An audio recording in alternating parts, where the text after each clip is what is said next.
రాజు ఒక్క ముద్ద తినిపోదుగనరా.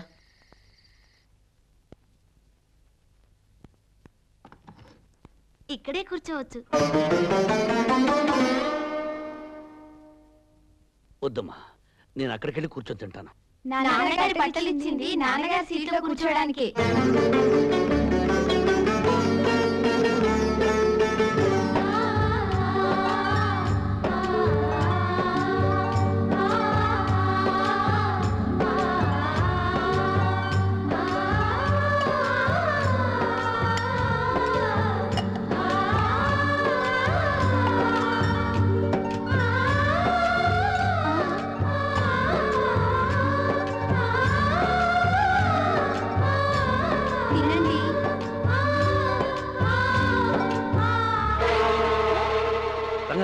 నువ్వు వెళ్ళి వెంటనే జనరేట్ ఆన్ చేయి.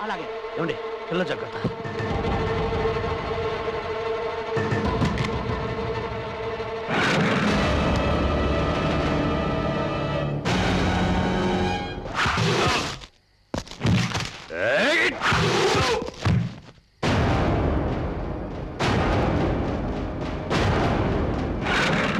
అమలు గారు, పిల్లల్ని పైకి తీసుకెళ్ళి తలిపేసుకోండి. వెళ్ళండి తొందరగా.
నిన్ను బావగరిస్తే నీకు ప్రాణం పోసిన వాడరా. నువ్వైనా అర్థం చేసుకో నా బిడ్డలరా.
దాదా నా మాటలు వాళ్ళేం చేయదు దాదా దాదా దాదా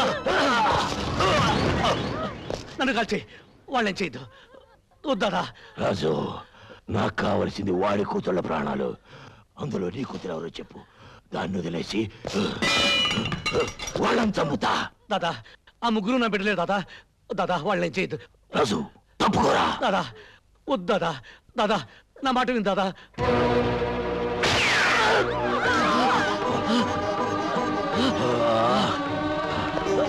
దాదా వద్దు దాదా. దాదా తప్పుకోరా. వాళ్ళేం చేయదు దాదా. వాళ్ళేం చేయదు దాదా.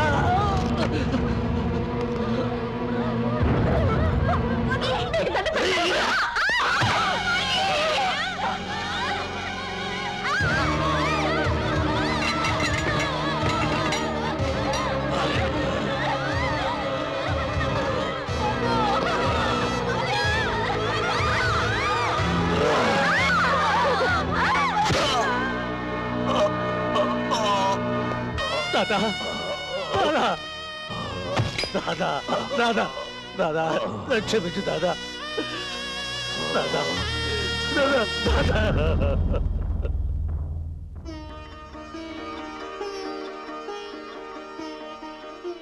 నీ ఆరోగ్యం బాగుండాలని బాబా గుడికి వెళ్ళి పూజ చేయించుకొచ్చాం. ఇదిగో విభూది ప్రసాదం. రాజు నువ్వు చాలా అదృష్టవంతుడి. ఈ ముగ్గురులో నీ కూతురెవరో ఆధారం దొరికింది.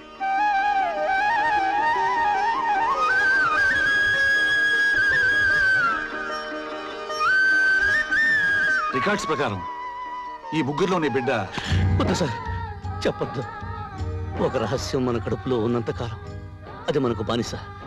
బయటకు చెప్పేస్తే అది మనకు యజమాని పెత్తనం చెలాయిస్తుంది. అది మీ మనసులోనే ఉంచుకోండి. ఈ ముగ్గురు చిట్టి తల్లులు నా బిడ్డలే.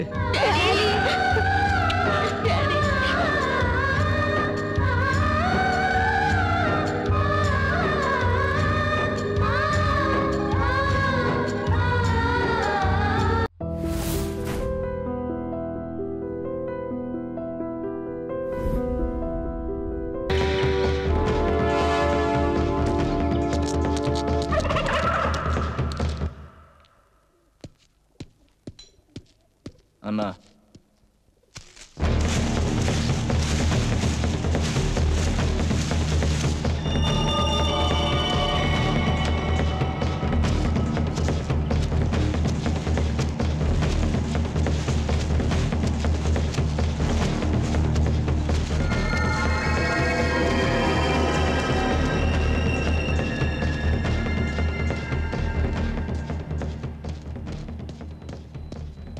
ఏంట్రా లేటు? కొండదారిలో వస్తుంటే కృష్ణప్రసాద్ హసి కట్టాడు.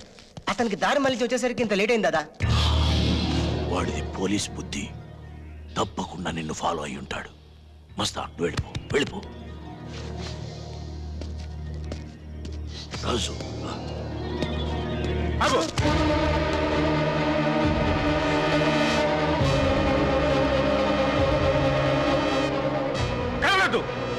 ఎవరు కదిలినా వీడిని కాల్చేస్తాడు.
ఇప్పటికీ నిన్ను చంపే శక్తి నాకుంది, కానీ చంపను.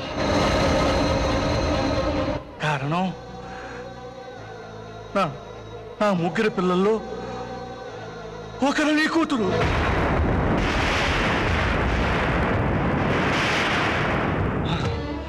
చనిపోవలసిన నీ కూతురికి ఆయుష్ పోసి ఆ దేవుడు నాకు అందించాడు. నా ప్రాయశ్చిత్తం కోసం నీ కూతురిని పెంచాను. నేను నమ్మను, ఇది నిజం కదా? నిజం. ప్రాణ భయంతో బ్రతుకు తీపుతో ఏ మనిషి అయినా అబద్ధం చెప్పచ్చు. నేను చావు పూల మేరలో ఉన్నాను. నేను చెప్పేది నిజం, నిజం.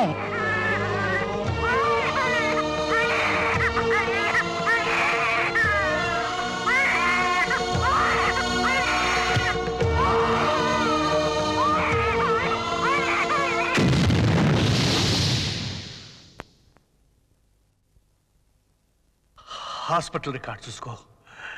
నిజం కాకపోతే ఆ ముగ్గురు కూతురిని చంపేయి. వాళ్ళలో నా కూతురు ఎవరు? చెప్పాను. మీ మాటల మీద నాకు నమ్మకం ఉంది. చెప్పండి, నా కూతురు ఎవరు? చెప్పండి సార్. రాజు వచ్చాయి. దాదా, నా కూతురు, నా కూతురు, నా కూతురు. అదంతా అబద్ధం. వాడి బిడ్డల్ని కాపాడుకోవడానికి అబద్ధం చెప్తున్నాడు రా. రాజు, చావాలని చంపాలని అనుకునేవాడికి ఉండవలసిందే మమకారం కాదురా, ప్రతీకారం. అరే వేసాయి వాణ్ణి.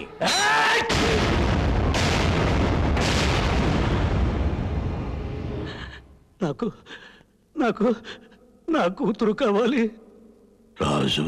నాకు నా కూతురు కావాలి.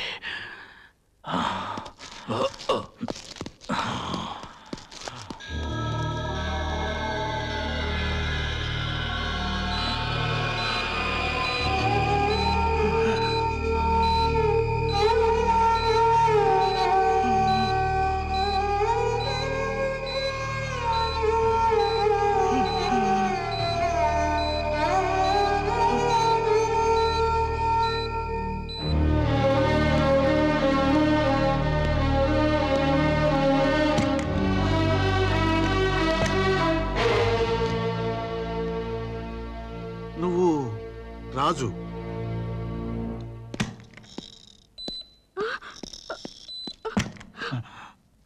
రే కృష్ణ, కృష్ణ,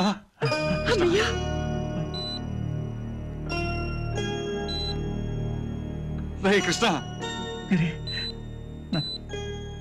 నా పిల్లలు వస్తున్నారు.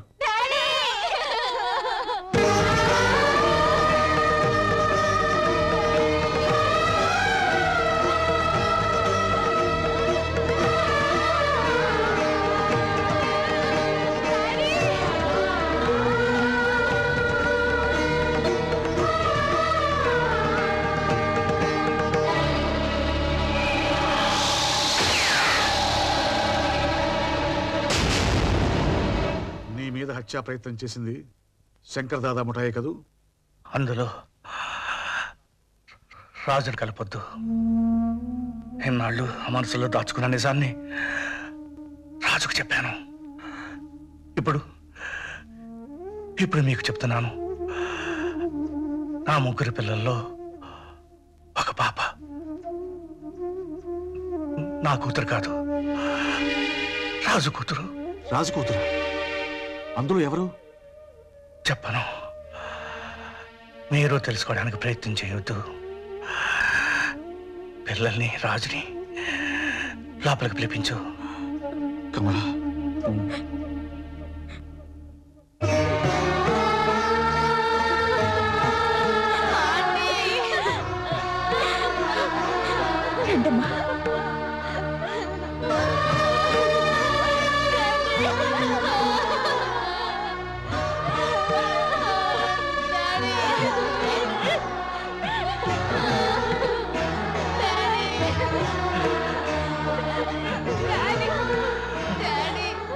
రాజు, వీళ్ళ ప్రాణాలు ఎంత భయంకరమైన వ్యక్తుల చేతుల్లో ఉన్నాయో నీకు తెలుసు. ప్రాణ సహితమైన పోలీస్ ఆఫీసర్కి అప్పచెప్పకుండా వీళ్ళని రక్షించే బాధ్యత నీకు అప్పచెప్తున్నాను. నా బిడ్డ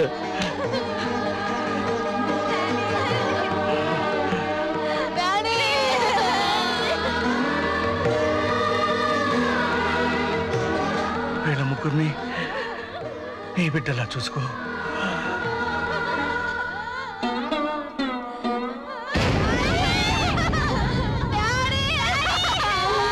కృష్ణ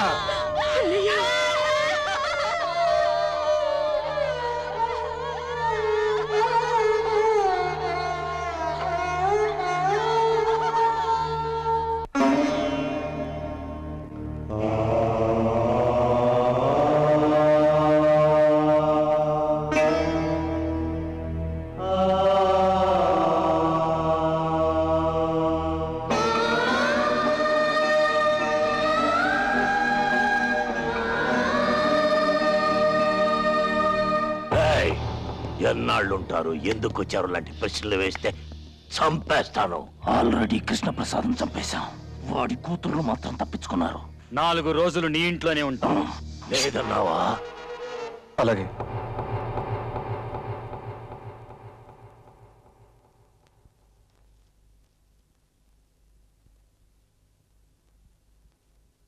మూడు రోజుల నుంచి ఇలాగే ఏడుస్తూ పడుకున్నారు. ఏదైనా తినండమ్మా. నువ్వెవరు చెప్పడానికి? నోరు మూసుకొని అవతలకు పో. అసలు ఎవరు రమ్మన్నారు నేను లోపలికి? మిమ్మల్ని చూస్తానంటే నేనే పంపించానమ్మా. అతని ఇంట్లో నుంచి బయట పంపి. గిరిజ, ఏం మాట్లాడుతున్నావు? అతని గురించి మీ డాడీ ఏం చెప్పారో మీకు తెలుసు కదా? అసలు ఇతరే మమ్మల్ని చంపబోయారంటీ. ఇంట్లో ఉండడం ఏంటి? బయట పొమ్మనండి.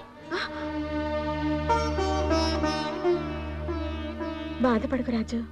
బాధకు అర్థం మర్చిపోయి 14 ఏళ్ళయింది. ఆశ అనే కొత్త మాట ఇప్పుడు నా గుండెల నిండా నిండి ఉంది.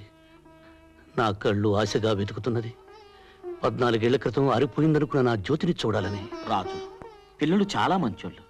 వాళ్ళ నాన్న చనిపోయాడన్న బాధతో ఏదో అన్నారు. పర్వాలేదయ్యా, పిల్లలు పుట్టలేదని తల్లిదండ్రులు ఏడుస్తారు, పుట్టాక పిల్లలు ఏడిపిస్తారు. ఈ విధంగానైనా తల్లిదండ్రులకు ఏడుపు తప్పదు.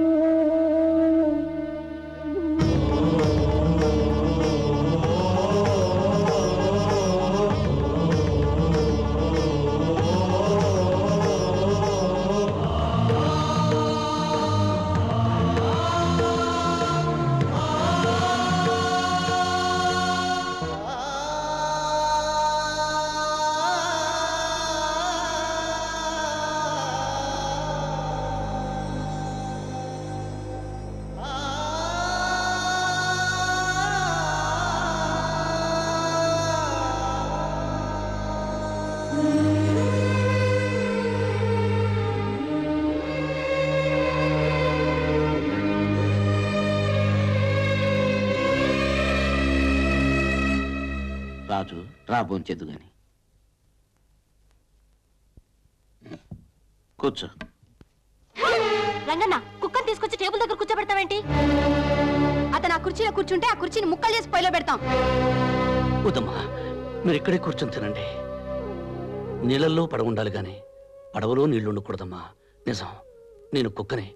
కుక్క పక్కనే వీళ్ళు కూర్చొని తింటాను.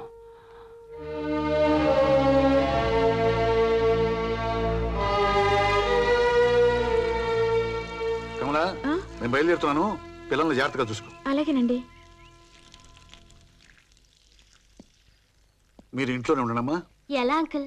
ఎల్లుండి ప్రాక్టికల్ ఎగ్జామ్స్ ఉన్నాయి కదా. ఆ రోజున ఎక్కువ పోలీస్ ఫోర్స్ పెట్టిస్తాగా.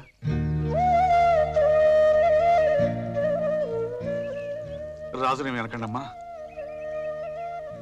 వీళ్ళకి కొంచెం అర్థమయ్యేలా చెప్పు. పంతాలే పోతే ప్రాణాలే పోతాయి. అమ్మగారు, నేనేం పడిపోనులేండి. అన్నయ్య చావు కళ్ళారా చూశాక నాకు చావు భయమే పోయింది.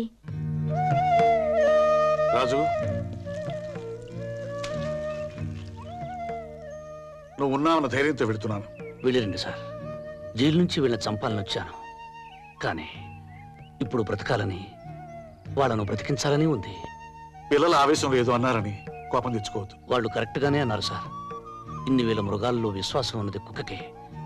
నా బిడ్డల్ని నేను కుక్కలా కాపలా కాస్తాను. మీరు వెళ్ళండి.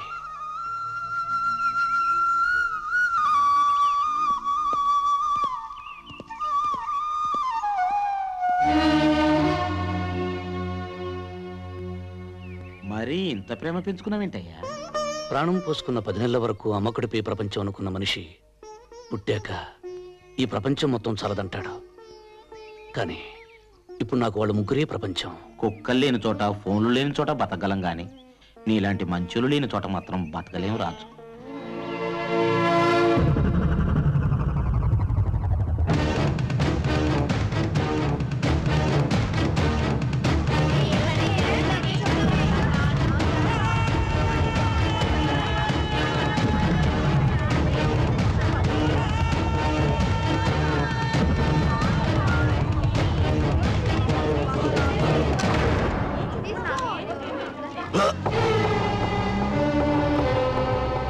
ఆగిపోయావేం దాదా? కల్చు.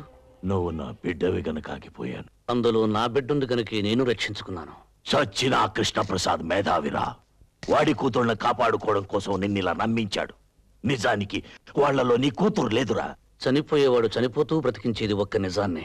నీ పిచ్చి నమ్మకాన్ని నమ్మకపోయినా నీ మాటను నిన్ను నమ్ముతాను. అందులో నీ కూతురెవరో చెప్పు, దాన్ని మాత్రం విడిచిపెడతాను. ఆ ముగ్గురు నా బిడ్డలే. మిగతా ఇద్దరిని నువ్వు కనలేదు కదరా. నన్ను మాత్రం నువ్వు కన్నావా? కనకపోయినా కన్న తండ్రి కంటే ఎక్కువగా ప్రేమించాను, పెంచానురా. ఆ ప్రేమని నేను పంచుతున్నాను. వాళ్ళ కోసమే జీవిస్తున్నాను. దాదా, వాళ్ళకు అపకారం తలపెడితే ఈసారి నువ్వు తండ్రివని కూడా మర్చిపోతాను. మర్యాదగా ఇక్కడి నుంచి వెళ్ళిపో. వెళ్ళకపోతే చంపేస్తావా? ఒరేయ్, వాడు ఏ పాపం తెలియని నా పిల్లల్ని చంపాడురా. నువ్వు ప్రాణానికి ప్రాణంగా చూసుకునే నీ భార్యని బలి తీసుకున్నాడురా. నిన్ను పెంచి పెద్ద చేసి రుణం తీర్చుకున్న నీ తల్లిని మెత్తుటి మడుగుల్లో దొల్లించిన కసాయివాడు రావాడు. ఇదంతా ఎలా మర్చిపోయావురా?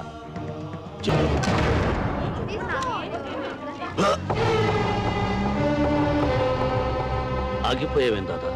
కల్చు. నువ్వు నా బిడ్డవి గనక ఆగిపోయాను. అందులో నా బిడ్డుంది గనక నేను రక్షించుకున్నాను. చచ్చిన ఆ కృష్ణప్రసాద్ మేధావిరా. వాడి కూతుళ్ళని కాపాడుకోవడం కోసం నిన్నిలా నమ్మించాడు. నిజానికి వాళ్లలో నీ కూతురు లేదురా. చనిపోయేవాడు చనిపోతూ బ్రతికించేది ఒక్క నిజాన్ని. నీ పిచ్చి నమ్మకాన్ని నమ్మకపోయినా నీ మాటను నిన్ను నమ్ముతాను. అందులో నీ కూతురెవరో చెప్పు, దాన్ని మాత్రం విడిచిపెడతాను. ఆ ముగ్గురు నా బిడ్డలే. మిగతా ఇద్దరిని నువ్వు కనలేదు కదరా. నన్ను మాత్రం నువ్వు కన్నావా? కనకపోయినా కన్న తండ్రి కంటే ఎక్కువగా ప్రేమించాను, పెంచానురా. ఆ ప్రేమని నేను పంచుతున్నాను. వాళ్ళ కోసమే జీవిస్తున్నాను. దాదా, వాళ్ళకు అపకారం తలపెడితే ఈసారి నువ్వు తండ్రివని కూడా మర్చిపోతాను. మర్యాదగా ఇక్కడి నుంచి వెళ్ళిపో. వెళ్ళకపోతే చంపేస్తావా? ఒరేయ్, వాడు ఏ పాపం తెలియని నా పిల్లల్ని చంపాడురా. నువ్వు ప్రాణానికి ప్రాణంగా చూసుకునే నీ భార్యని బలి తీసుకున్నాడురా. నిన్ను పెంచి పెద్ద చేసి రుణం తీర్చుకున్న నీ తల్లిని మెత్తుటి మడుగుల్లో దొల్లించిన కసాయివాడు రావాడు. ఇదంతా ఎలా మర్చిపోయావురా? జైల్లో మెతుకు మెతుకు తిని మనం బ్రతికింది వాడి కుటుంబాన్ని అంతం చేయడానికేరా. మనిషి పశువు కంటే గొప్పవాడేది ఒక ధర్మాన్ని ఆచరించడం వల్లనే. అది ఆచరించినప్పుడు మనిషికి పశువుకి తేడా లేదు. పశువుని పశువులా బ్రతకమని నిత్యం చెప్పక్కర్లేదు. కానీ మనిషిని మనిషిలా బ్రతకమని అనుక్షణం చెప్పవలసి వస్తుంది. ఇంత మంచివాడి అయిపోయావేనా? ఈ ప్రపంచంలో మరణం లేనిది మంచితనానికని తెలుసుకున్నాను కనుక దాదా, పగ ప్రతీకారం మర్చిపోయి నువ్వు మనిషిలా బ్రతకడం నేర్చుకో. నేను బ్రతికేదే ప్రతీకారం కోసం. నా పగ చల్లారే వరకు నాకు ఆకలి లేదు, నిద్ర లేదు. నేను బ్రతికుండగా నీ పగ తీరదు. అంటే నీకు నాకు మధ్య ప్రతీకారానికి మమకారానికి యుద్ధం జరగబోతోందా? ప్రతీకారం మనుషుల్ని చంపుతుంది, మమకారం మనిషిని మహాత్ముని చేస్తుంది. నువ్వు ప్రాణం తీసి యమధర్మరాజు అవుతావు, జీవం పోసి బ్రహ్మదేవుడు అవుతావు. నువ్వే తెలుసుకో దాదా.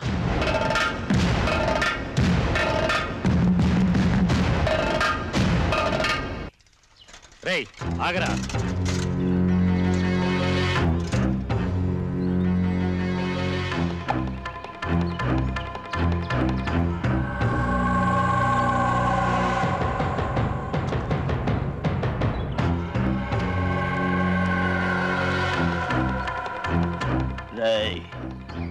మర్యాదగా వెళ్ళి ఆ కృష్ణప్రసాద్ గారి ఇంట్లో ఇచ్చిరా. విషయం లీక్ అయిందో ఈ విషయాన్ని నీ గొంతులో గుచ్చుతా. వస్తానా లేకండి అయ్యా, తెల్లారి చాలాసేపు అయింది.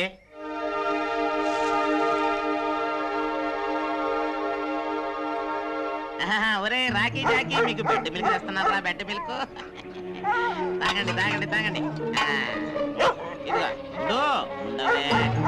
ఇదిగో బెడ్ మిల్క్ తాగు. నువ్వు తాగమ్మా, నువ్వు తాగు. తాగి తెల్లారులు నా చెవులు తూటుకురు కానీ తాగండి. తాగండి.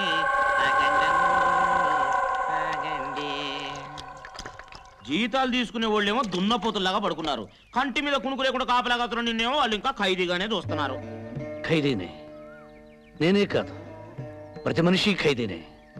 తల్లి కడుపులో 9 నెలలు ఖైదీ, పుట్టాక తల్లి ఒడిలో ఖైదీ, పెరిగాక ప్రేయసి గుండెలో ఖైదీ, పెళ్ళయ్యాక భార్యకి జీవిత ఖైదీ, చనిపోయాక కాలి బొటన వేలకు సంకెళ్ళు వేసుకుని ఖైదీగానే స్వర్గం అనే సబ్ జైలుకు, నరకం అనే సెంట్రల్ జైలుకు బదిలీ అయిపోతాడు. అందుకని నేను ఖైదీనే. అయ్యి బాబోయ్, ఎంత గొప్పగా చెప్పారు. అయితే నేను ఇప్పటి నుంచి నన్ను రాజు అని పిలవను, ఖైదీ గారు అని పిలుస్తాను. ఇక్కడ ఉండు, ఏడేడు కాపాడుతాను. ఇదిగో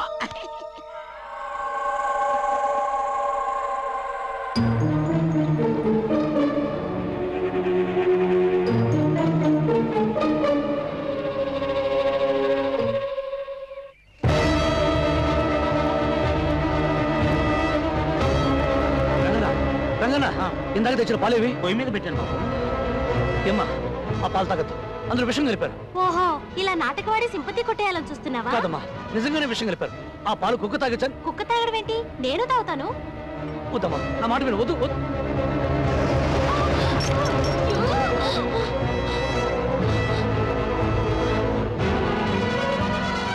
డ్రామాలు ఆడుతున్నాడా ఆంటీ? విషం అయితే ఈ పాటి చావాలి కదా. ఆంటీ, నా మాట వినే రాస్కల్ని బయటికి పంపించేయండి. ఇవాళ పాలలో విషం ఉంది, తాగొద్దంటాడు. మొన్న అమ్మాయి పేరు తెలియదన్నావు, అడ్రస్ తెలియదన్నావు, ఇప్పుడు వాళ్ళ నాన్నగారి గురించి కూడా తెలీదా? అసలు ఉంటే కదా తెలియటానికి. అయ్యో పాపం, పోయారా? పోలా. అమ్మాయికి వాళ్ళ అమ్మ తెలుసు తప్ప నాన్నెవరో తెలీదు. వాళ్ళ అమ్మ కనకం కంపెనీలో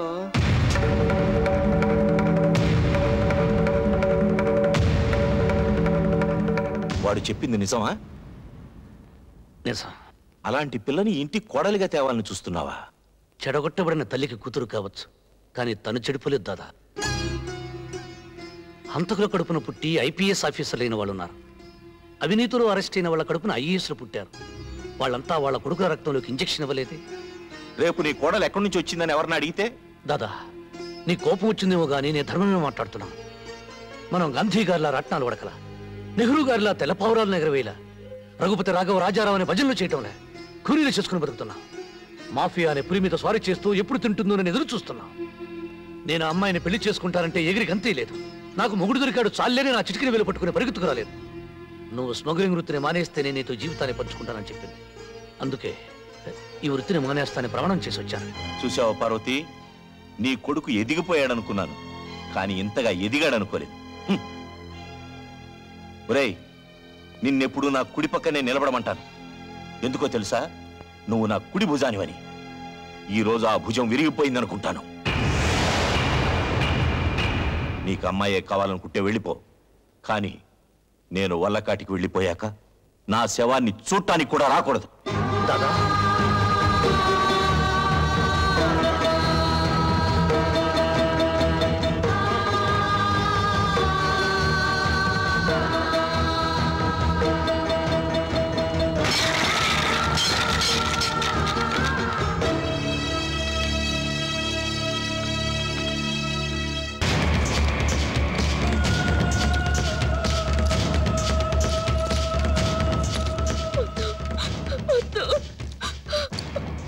నా శత్రువు మనిషితో కలిసి నాకే డోకా ఇవ్వాలని చూస్తావా? తోలుస్తానే. చూడు దుబాయ్, అది రోజు దుబాయ్ వెళ్ళాలి. అరబ్ సీట్లకి ఒంటి మీద మచ్చలున్న అమ్మాయిలంటే ఇష్టం ఉండదు. వదిలిపెట్టి, కొట్టద్దు. దీని అమ్మ నాకు ఎన్నోసార్లు వాగ్దానాలు చేసింది. దీనికి నా చేత కన్నెరకం పెట్టిస్తానని. పెట్టకుండానే అది పోయింది. అప్పటి నుంచి దీని మీద నాకు ఆశ పోలా. ఒక్కసారి నా గదికి పంపావనుకో, మళ్ళీ జన్మలో వాడితో పెళ్లి అనకుండా చేస్తా. అరబ్ సైడ్ అక్కడికి వెళ్ళగానే కన్యత్వ పరీక్షలు జరిపిస్తాడు. అది కన్య కాదని తెలిసిందనుకోండి, చంపేస్తాడు సార్. దాసు, దాన్ని సామాన్లు సర్దుకుని రెడీగా ఉండమను. సాయంత్రం 7:30 గంటల ఫ్లైట్ కు పంపించాలి. అబ్బా కొడుకులు ఇలాగే అలిగి కూర్చోండి, తర్వాత చేసుకుందాం అన్న అమ్మాయి ఉండదు. ఎందుకంటే ఆ గంగారాం గడుకు చేపట్ల అమ్మాయిని దుబాయ్ పంపించేస్తున్నాడు.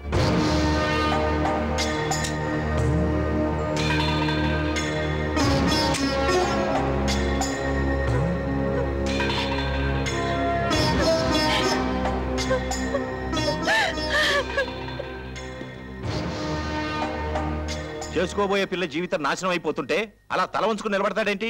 జీవితాంతం నన్ను దెప్పిపడవడానికా? నన్ను కాదని పెడితే బతికినంత కాలం మాట్లాడని చెప్పి ఇప్పుడు అలా మాట్లాడతాడేంటి? జీవితాంతం నన్ను చెప్పడానికే? కోపంలో ఏదో అంటాం. కోడల జీవితం పాడైపోతుంటే చూస్తూ ఊరుకుంటావా? ఆయన కోడలను ఒప్పుకుంటే ఇంకా ఆలోచిస్తావేంట్రా?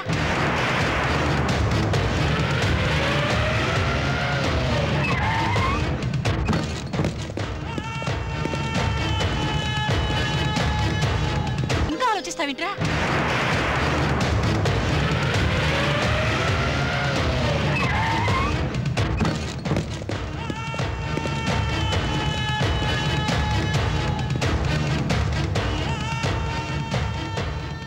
గంగారాం, మనం స్థలాల కోసం కొట్టుకున్నాం, స్మగ్లింగ్ కోసం కొట్టుకున్నాం, కానీ ఇప్పుడు వచ్చింది దీనికోసమేగా.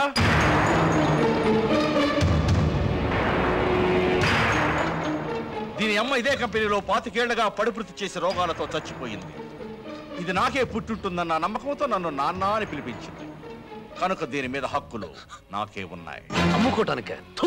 కన్న తండ్రి అయితే కాళ్ళు కడిగే కన్యాదానం చేయాలి గాని తరుస్తానంటే బెట త్రాష్టప వేదం.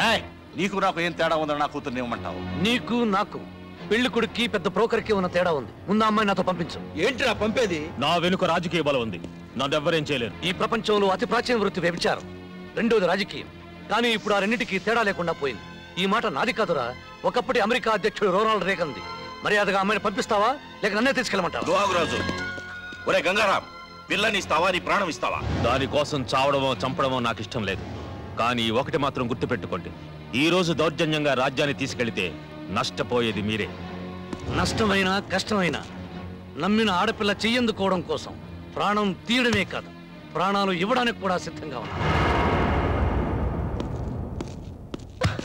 నువ్వు ఎక్కవలసింది విమానం కాదు, పెళ్లిపీట.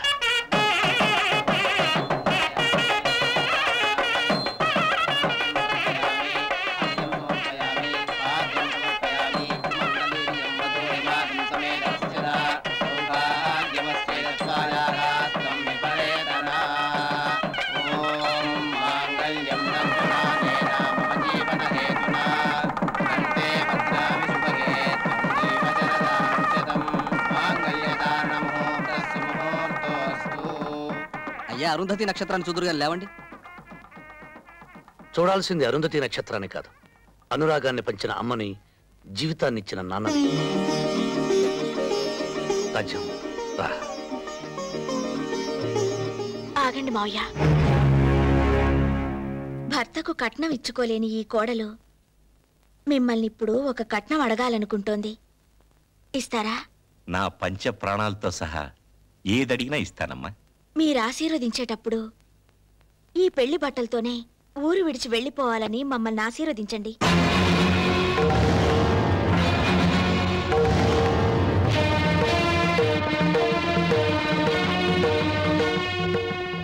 కోడలు రావాలి, కోడలు రావాలి అని కలవరించినందుకు పెళ్లి బట్టలతో నువ్వు మాకిచ్చే బహుమానం అమ్మాయిది. ప్రాణాలను వదులుకుంటావా, బిడ్డను వదులుకుంటావా అని ఏ తల్లిని అడిగినా ప్రాణాలనే వదులుకుంటానంటుంది. పెంచి పెద్ద చేసి ప్రయోజకుడిని చేసిన బిడ్డని మా నుంచి దూరంగా తీసుకెళ్తాననడం ధర్మం కాదమ్మా. నేను ధర్మరాజునైతే వాడు నాకు అర్జునుడమ్మా. ధర్మరాజు ఏనాడు తన చేతిలోని పాచికలను నమ్ముకోలేదు, అర్జునుడి చేతిలోని అస్త్రాలనే నమ్ముకున్నాడు. అమ్మా, పొద్దున్నే లేచి నేను దేవుడి పట్టం చూడనమ్మా, వీడి ముఖమే చూస్తాను. మా బిడ్డని మా నుంచి దూరం చేయొద్దమ్మా. వదినా, పొరపాటు అడిగానని చెప్పు. మా అన్నయ్య అంటే మాకు ప్రాణం, మా అన్నయ్య లేకుండా మేము బ్రతకలేం. ఆయన ప్రాణాలకు ఏ ప్రమాదం రాకూడదనే ఈ ఊరు విడిచి వెళ్ళిపోవాలనుకుంటున్నాం. శరీరంలోని ప్రాణం చిల్లుకుండలో నీరు లాంటిది. ఏదో ఒక నాటికి నీళ్లు లేని కుండ మిగిలినట్లే ప్రాణం లేని కట్టి మిగులుతుంది. అటువంటి ప్రాణాలకు భయపడి నన్ను నా తల్లిదండ్రులు వదిలిరమ్మంటావా? ఉత్తమ స్త్రీతో వివాహం తుఫాను జీవితంలో రేవు లాంటిది. నాలాంటి ఆడదానితో పెళ్లి రేవులో తుఫాను లాంటిది. ఇప్పుడు నా మూలంగా మీ ఇంట్లో తుఫాను రావడం నాకిష్టం లేదు. నువ్వు కట్నం అడిగినప్పుడు నా పంచ ప్రాణాలు ఇస్తానన్నాను, కానీ వాడు నా ఆరో ప్రాణం తల్లి. మీరు నాకు మాట ఇచ్చారు. అలాగేనమ్మా, నువ్వు వాడి బాగునేగా కోరుతున్నావు.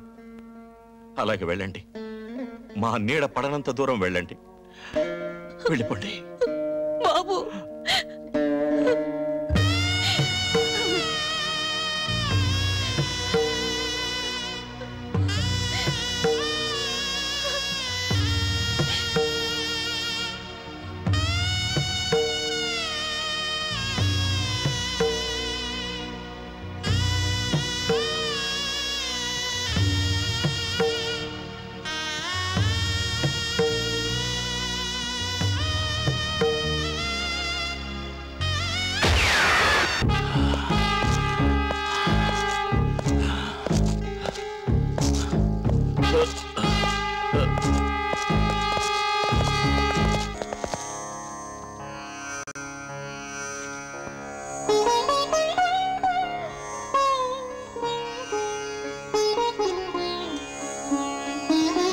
రాజు, ఆ కరక్కాయ కూడా అందులో వెయ్యి. అలాగే నాన్న. ఈ మిశ్రమాన్ని క్రమం తప్పకుండా 90 రోజులు వాడితే రక్తపోటుని స్వాధీనంలోకి తీసుకురావచ్చు. అలాగా? మరి ఆ నాగవెన్ని కూడా కలుపు. అలాగే కలుపుతాను.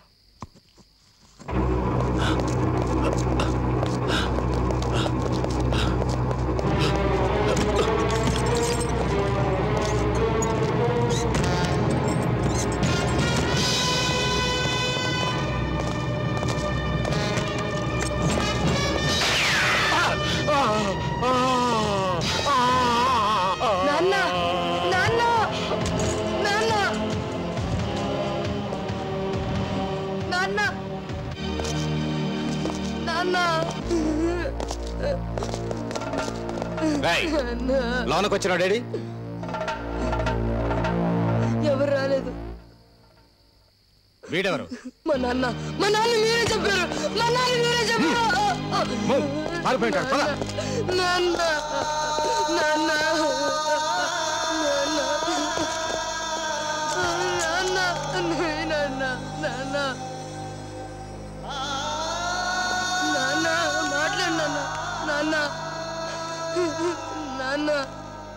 నాన్న బాబు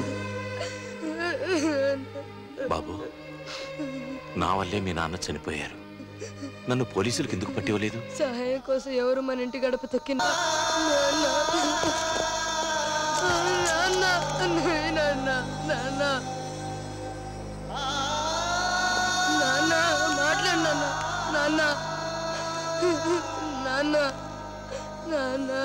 బాబు బాబు, నా వల్లే మీ నాన్న చనిపోయారు. నన్ను పోలీసులకు ఎందుకు పట్టివ్వలేదు? సహాయం కోసం ఎవరు మన ఇంటి గడప తొక్కినా మన ప్రాణాలు ఇచ్చైనా సరే వాళ్ళ ప్రాణాలు కాపాడాలని మా నాన్న చెప్పారు. బాబు నాన్న నాన్న ఏ జబ్బుకి ఏ మందు వేయాలో నేర్పించావు, కానీ చచ్చిపోయిన మనిషికి ఏ మందు వేసి బ్రతికించాలో ఎందుకు చెప్పలేదు నాన్న? ఎందుకు చెప్పలేదు నాన్న? ఏడవకు. నా వల్లే నీ తండ్రి దూరం అయ్యాడు. ఈ క్షణం నుంచి నిన్ను నా బిడ్డలా చూసుకుంటాను.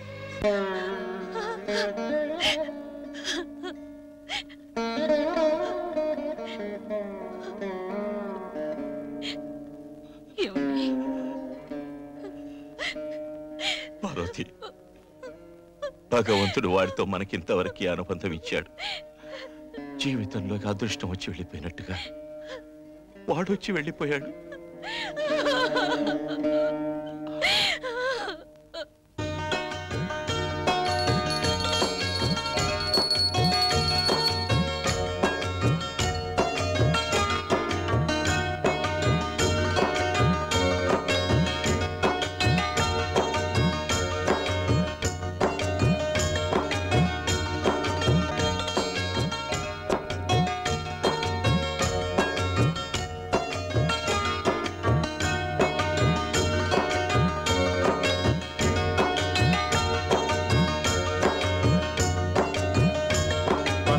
అలాగే.